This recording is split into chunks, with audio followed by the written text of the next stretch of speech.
दोस्तों, चंबा सीरीज़ को सपोर्ट करने के लिए आप सभी का दिल से धन्यवाद करता हूं। जितना मैंने सोचा नहीं था उससे कहीं ज़्यादा आप लोगों ने उस सीरीज़ को सपोर्ट किया और आज से मैं आपके लिए लेके आ गया हूं एक और नई सीरीज़।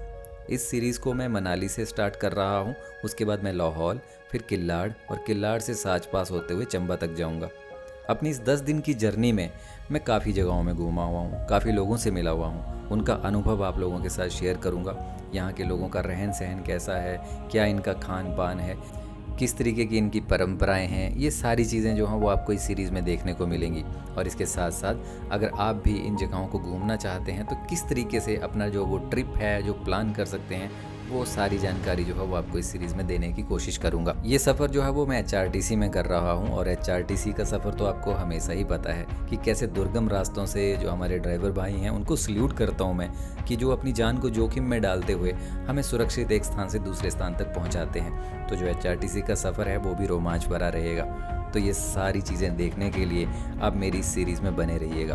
मैं उम्मीद करता हूँ कि जिस तरीके से आपने पहले वाली सीरीज़ को सपोर्ट किया है उसी तरह से आप इस सीरीज़ में भी मेरे साथ बने रहेंगे। सीरीज़ की शुरुआत करने से पहले आप सभी लोगों से एक छोटी सी रिक्वेस्ट ज़रूर करना चाहूँगा कि अगर आपने अभी तक कैप्चर इंडिया को सब्सक्राइब नहीं किया है तो इस चैनल को सब्सक्राइब ज़रूर कर लीजिएगा, क्योंकि आपके योगदान के बिना कुछ भी पॉसिबल नहीं है। तो चलिए शुरुआत करते हैं अपने सुहावने और रोमांच से भरे हुए सफ़र की पहले वीडियो के साथ।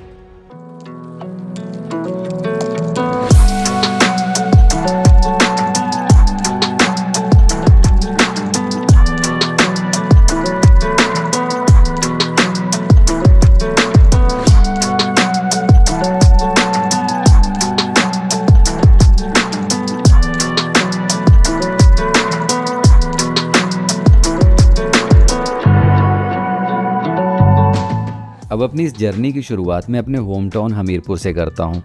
हमीरपुर से मनाली पहुँचने के लिए मुझे सबसे पहले सुंदरनगर पहुँचना था, उसके बाद मंडी पहुँचना था। तो अभी जो आप देख रहे हैं ये सुंदरनगर का बस स्टैंड है। यहाँ पर दोपहर को 1:30 पर पहुँचने के बाद शिमला से पालमपुर जाने वाली बस में मैंने मंडी का टिकट ले लिया। जहाँ हमीरपुर में टेम्परेचर 43 डिग्री था जून के महीने में, अब धीरे धीरे जैसे जैसे मैं सफ़र में आगे की तरफ बढ़ रहा था टेम्परेचर भी डाउन होता जा रहा था।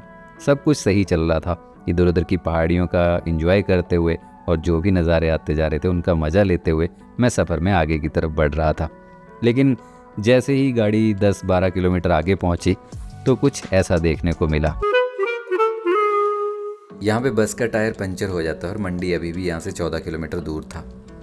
कुछ देर यहाँ पर वेट करने के बाद जब देखा कि गाड़ी की हालत अभी भी ठीक होने लायक नहीं है तो मैंने फिर से एक प्राइवेट बस में टिकट लिया मंडी का और मैं फिर से चल पड़ता हूँ मंडी की तरफ। और यहाँ पर लगभग 3 बजे मैं पहुँच जाता हूँ मंडी बस स्टैंड। अब मंडी से लगभग 3:30 बजे मैं एक प्राइवेट बस में निकल जाता हूँ मनाली की तरफ। मंडी से मनाली की दूरी लगभग 110 किलोमीटर है। तो मंडी से कुल्लू होते हुए मैं पहुँचूँगा मनाली। कुल्लू भी हिमाचल का एक बहुत ही प्रसिद्ध पर्यटक स्थल है। कुल्लू अपने दशहरे के लिए जाना जाता है। इसके अलावा कुल्लू में आपको सेब के बागान और बहुत सारे मंदिर देखने को मिलते हैं। तो अगर आप मनाली आते हैं तो कुल्लू को भी अपने घूमने की लिस्ट में ऐड कर सकते हैं। कुल्लू से पीछे ही बजौरा और भुंतर जगहें पड़ती हैं, जहां पर आपको बहुत सारे रिवर राफ्टिंग के पॉइंट देखने को मिल जाएंगे और आप यहां पर रिवर राफ्टिंग का मजा ले सकते हैं।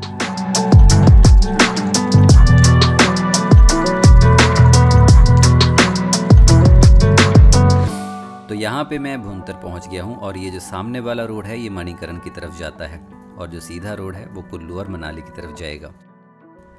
कुल्लू में ही एक बहुत प्रसिद्ध मंदिर है बिजली महादेव, जहाँ पर हर साल बिजली पड़ती है और ये एक बहुत ही ऊंची पहाड़ी पर स्थित है। तो यहाँ पर मेरी नज़रें उसी पहाड़ी को देख रही थी। ये जो सामने पहाड़ी है वहीं पर बिजली महादेव हैं।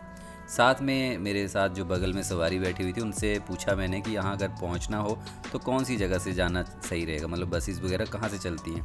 तो उन्होंने मुझे बताया कि कुल्लू से बहुत सारी बसेस जो हैं वो बिजली महादेव के लिए चलती रहती हैं और बिजली महादेव से ही पैराग्लाइडिंग के पॉइंट भी स्टार्ट हो जाते हैं जो कि आपको मनाली तक मिलते रहेंगे। इसके अलावा भुंतर बस स्टैंड के साथ ही भुंतर का एयरपोर्ट भी पड़ता है जो कि कुल्लू मनाली का सबसे नियरेस्ट एयरपोर्ट है।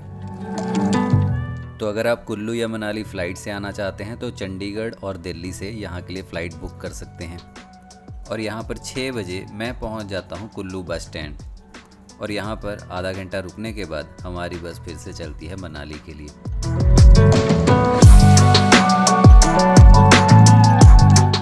अब जब मैंने कुल्लू से मनाली की तरफ चलना शुरू किया तो ब्यास नदी सड़क के बिल्कुल नज़दीक थी और यहाँ से टूरिस्ट की भीड़ बढ़ती जा रही थी। बहुत सारे लोग ब्यास नदी के किनारे ठंडे पानी में एंजॉय कर रहे थे और कुछ लोग पैराग्लाइडिंग तो कुछ लोग हॉट एयर बैलून की राइड ले रहे थे।